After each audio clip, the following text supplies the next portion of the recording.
Hi everyone, I'm happy to virtually welcome you all to today's Ad Art Show 2020 Lunchtime POV from MVV Art. My name is Emily Anastasi from the MVV Art team, and it's my pleasure to introduce today's weekly episode hosted by Dr. Erika Wong of To Practice Practice and Alexis Hyde of softcore.la, titled Opportunities, Where Are They? Welcome everyone, let's get started. Thank you. Hi, Alexis. Hey, Erika. Shall we talk about opportunities? Yes. So what sort of opportunities are we talking about? What do you think? I mean, there's like quite a few. I think let's talk about like the opportunities in terms of like maybe like showing your work and getting your work in front of people. Because I think that I think that a lot of artists and people have the misconception that the only way you can get your work in front of someone is via a gallery show or a museum show. And while that's great, and absolutely look for those.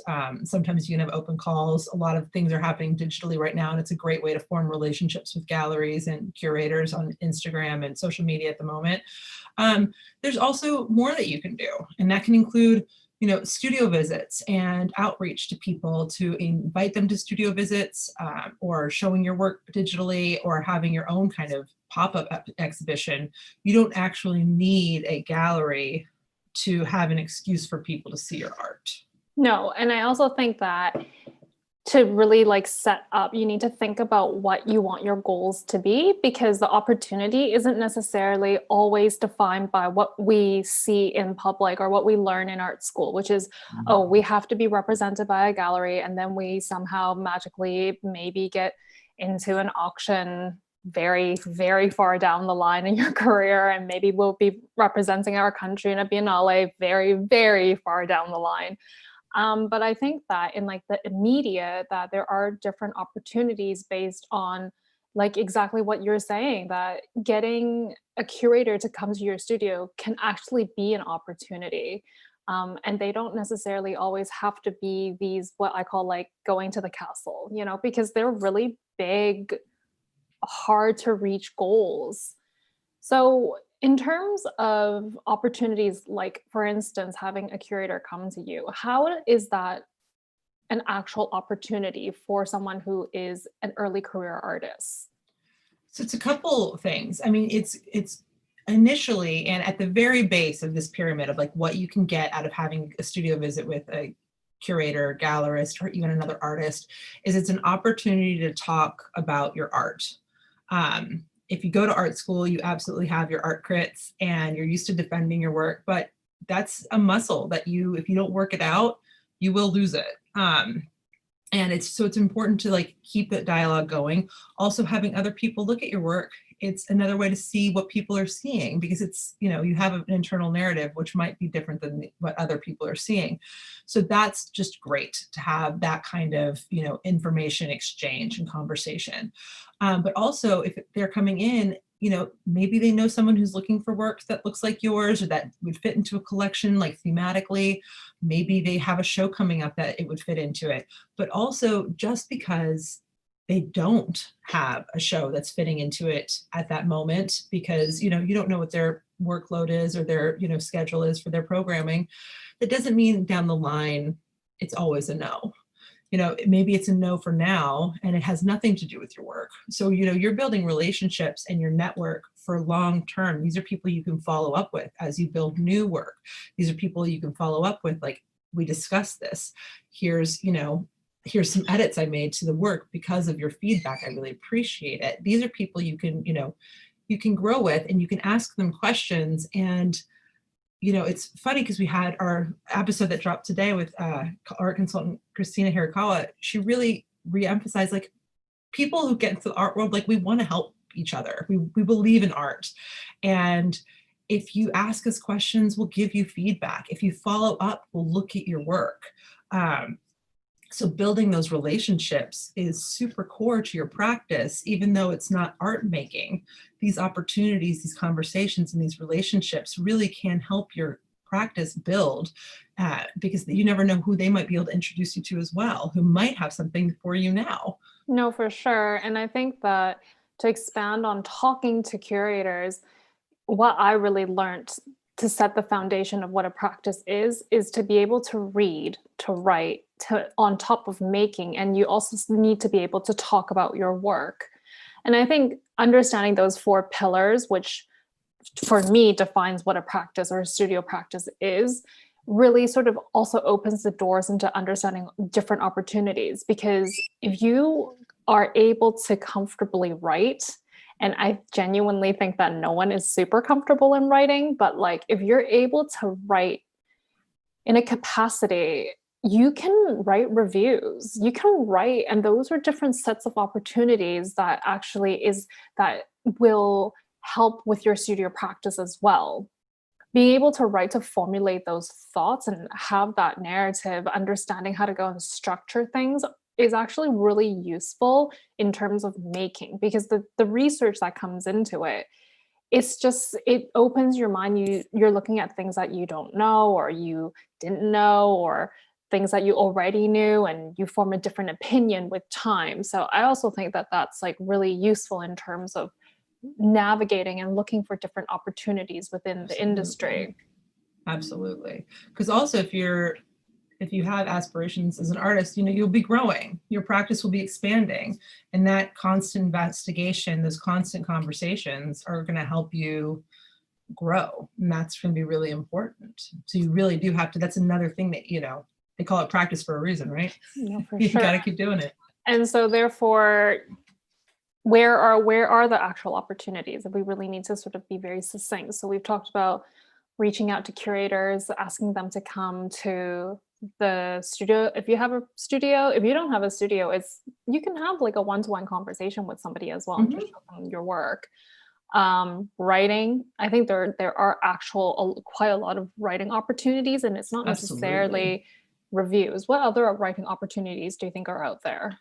I mean, I know quite a few artists who are looking for help writing about their work, Yes. actually. And it's hard. I think we all know this. It's really hard to do a self-investigation and write about your own work succinctly, but it is a little bit easier to do it about someone else because it's a little bit less precious to you. So, having those kinds of conversations about other artists' work also is really great, because you're learning more and you're evolving your thoughts and things, but then also you're practicing the actual like writing and having conversations and developing relationships with other artists, which can also be extremely formative. So those kinds of writing situations can be really helpful. And also you can just write, for yourself. I mean, I found when I had, like my blog, or even like, I know people do these on TikTok and Instagram also, like they're talking about other art that they've seen, they're going back and they're looking at, the classics, you're talking about like just one piece of art that they like. Why do they like it? And having that, and is it for yourself? Sure. It's also for your audience. And this is another thing that is an opportunity that you don't even realize you're making for yourself, because when you put your thoughts and your work and, your actual artwork and your writing and your thoughts out there, people can find it. And that's how you find your audience. That's how you find your peers. And that's how you can also grow your network and your opportunities. And this is how people can find you, because if you don't put these out there, especially now since we can't go to galleries, we can't introduce ourselves at a museum, we can't, meet someone at an after party or, whatever we used to be doing, we have to use the tools that are available to us. And that's social media, and that's the internet, and that's newsletters. And you can use those as opportunities to make connections. And, if you take advantage of that, relationships will grow, and you don't know what can come out from that. And that really touches on the idea of marketing yourself, which is not always the easiest. I find that as artists, we're very introverted. I mean, I'm definitely an introvert, even though I don't necessarily always seem like it, but I am. So social media, again, I think when you're comfortable with speaking with curators or actually your peers, collectors, about your work, it comes a lot easier when you're marketing yourself. I think it's sometimes the word marketing, it's almost like offensive, because you're like, what do you mean I have to go and market myself? Already made the work, already made the market, didn't I? And exactly. Like, no, because you do actually physically need to be able to talk about why you're different from the next artist. And you are, like, you definitely are different from the next artist, but being able to go and differentiate that and talk about that succinctly to different audience and audiences is very important. It is, because if your bio is I'm 26 and I live in North Carolina, that tells me nothing about your practice, your artwork, what themes are you investigating, what mediums are you using, what kind of, artwork are you producing? And that's, a bio is marketing. Your artist statements are marketing. Describing your work, titling your work is marketing. And all of these things, they do all fall under that. Same thing with social media. If you have an Instagram that's a bunch of fun, quirky pictures that you love that have nothing to do with your art, other people who might be seeking you out, say you reached out and you're like, I want to have a studio visit, and I go check your Instagram and I'm like, I don't know who this person is as an artist, you might kind of lose that. So you really want to think about, the way you market. So when people find you, they're finding the right things. You're controlling the narrative the same way you control your artwork and what you put out there. When you tell people what your themes are, what your artist statement is, you're controlling it, and then people can't misconstrue. And that's important. And that's also why these conversations about your art are so important, because you don't know what people could be misconstruing until people see it and until they interact with it. And also you might be exposed to some like really great thoughts that you can kind of make a little note of they said XYZ about my piece, and that can just kind of get a little slip into your artist statement. It's all, back and forth, guys. No, it's true. And I think that, if you're having a really hard time with the word marketing, just think of it in a different way. And it's, how are you talking about this? How are you going to talk about yourself so somebody else understands you? How are you going to talk about your work for someone who doesn't come from the arts to understand you? I think that's really important, to be able to go and use language in a different capacity. Don't always assume that people understand your work, because I would say like 99% of the time people don't.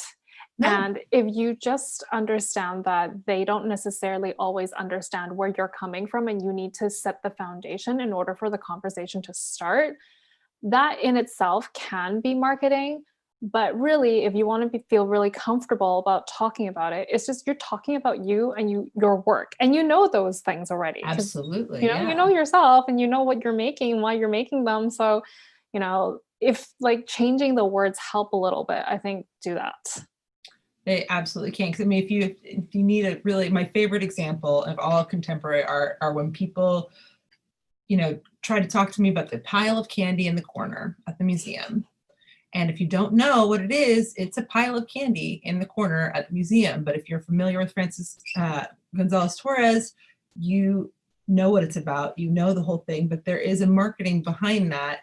Again, it's not a great word, but it's the way he talks about it. It's the way he describes the work and the context of his entire career and the themes he investigated. And we know the relationships he's portraying, and we know how he's doing it. And that helps us have context, because that's the other thing, is you want people to have context about 100%. Your work. So they're coming from it from the proper angle. 100%. So today we talked about, what are our opportunities? Where are they? How do you find them? And how do you market yourself? I think those are very useful, tangible bits of information that you can definitely use when you're trying to go and identify different types of opportunities, and not always just think that we're bound by this sort of social reality that the art world has sort of like placed on us, to think that the only opportunity is being represented by a gallery, is going to get a museum show, it's being signed to go and be at the Venice Biennale. Like, those aren't the only like goalposts that means opportunities. Opportunities are a lot of things. And for me, I think is also, don't forget that opportunities might be tangential to what you're doing. So it might not be like directly, oh, I work in a gallery, or I'm speaking with a curator. It could also be like doing live drawing, like being a model. It could be a lot of different things that is still within the industry. So exactly. That's the topic today of opportunities. Thank you. Thank you so much. Thank you, Alexis and Erika, for today's great conversation. And thank you everyone for tuning in to today's live stream. We encourage everyone to tune in on Monday for the next episode in Debbie's series, Secrets to Successful Collecting. The next episode will be featuring Nancy Williams, an interior designer.